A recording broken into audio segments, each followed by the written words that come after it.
Well, making that putt at least gave me a chance.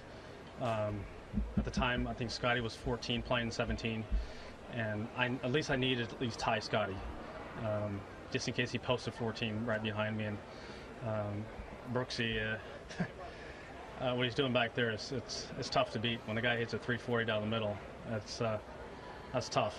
And what he did at Shinnecock, just bombing it, and then he's doing the same thing here.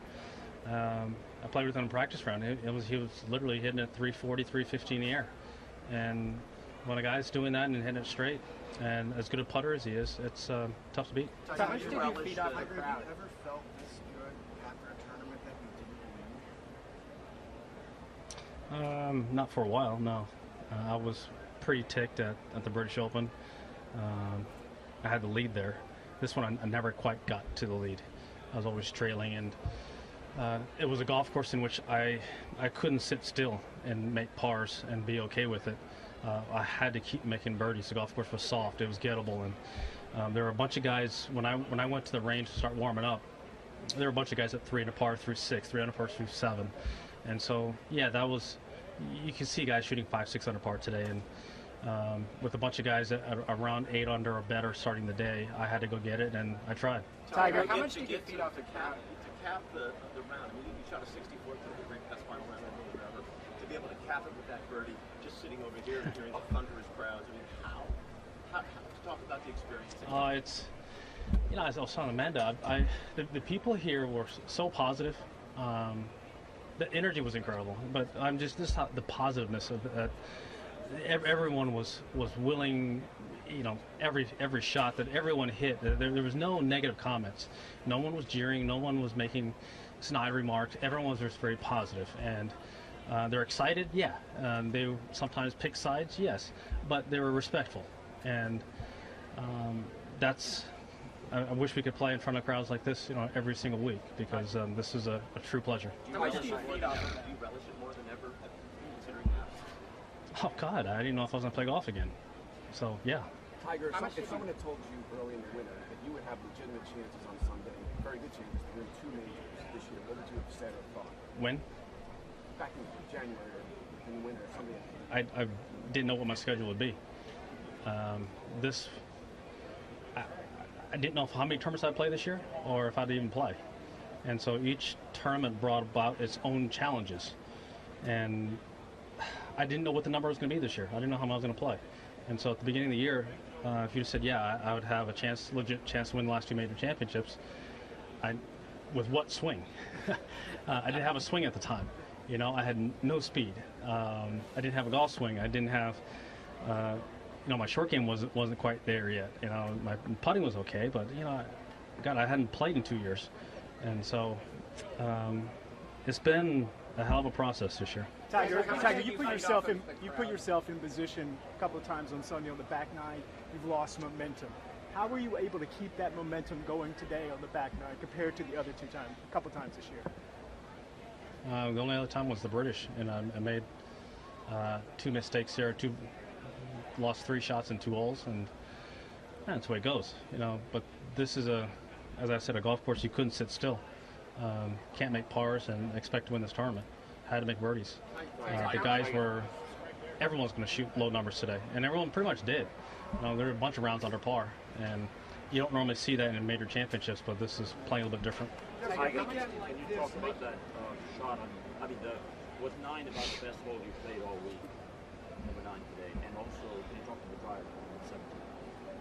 Yeah, 9. I drew I was on a cart path and drew a drop there, and I had 176 hole, and just tried to hit a sweeping 9-iron up there, and honestly I was just trying to get it past the hole, so I'm putting down on the same level. It happened to hit the hill and kill it, and I had the most easy, basic inside right putt that you could possibly have, and I made it. And the drive on 17, I didn't drive it good all day. I was struggling with my golf swing. I was warmed up hitting it left. I was hitting it right with every single club. Even my sandwich, I wasn't doing very good. And so I knew this was going to be a struggle to try and piece together a round, and I did. Tiger, how much do you know what the crowd? Yeah. How much were you feeding off the crowd? How much did you know how engaged they were? Oh, you could hear them. I mean, they were engaged since our practice round on Wednesday. They were loud and they stayed around, and it's been, as I said, it's been incredible with the positiveness that everyone was saying, and God, they wanted to see some good golf, and we produced some good golf, I think, as a whole. Tiger, given what you just said a minute ago about not having your swing for a lot of the day, how satisfying is 64? And can you feel good about that, knowing that you really needed Brooks to kind of back up before you today a little bit? Yeah, I posted 14.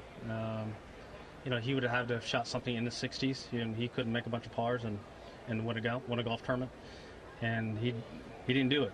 He went out there and made a bunch of birdies, and as I said, it's a tough guy to beat when he's hitting at 340 in the air. 320 in the air is like a chip shot, and so that's the new game. Dustin's done it now. Rory's doing it.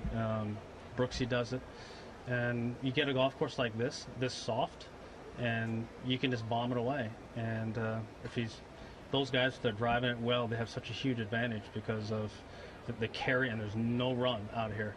And so he put it all together. He didn't just have the driving; he had the iron game, he had the putting, and made some key up and downs. The last couple of rounds I saw to keep himself in the tournament, and then end up winning the tournament. Tiger, what are your kids saying about how you did this week? I have no idea.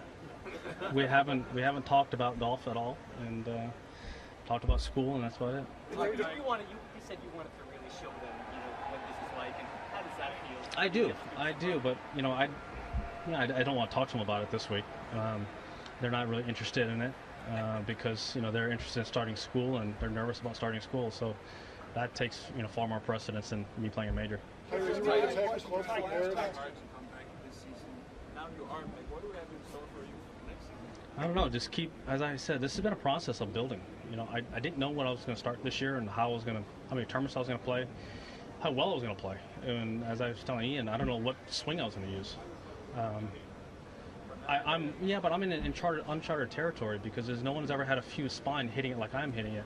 So I've had to try and figure this out on my own, and it's been really, really hard. It's a lot harder than people think, and I'm just very pleased at what I've done so far. And now, to be part of the Ryder Cup conversation, going from where I've come from to now in the last year, it's been pretty cool. Tiger, how are you feeling physically right now? Tired and hungry.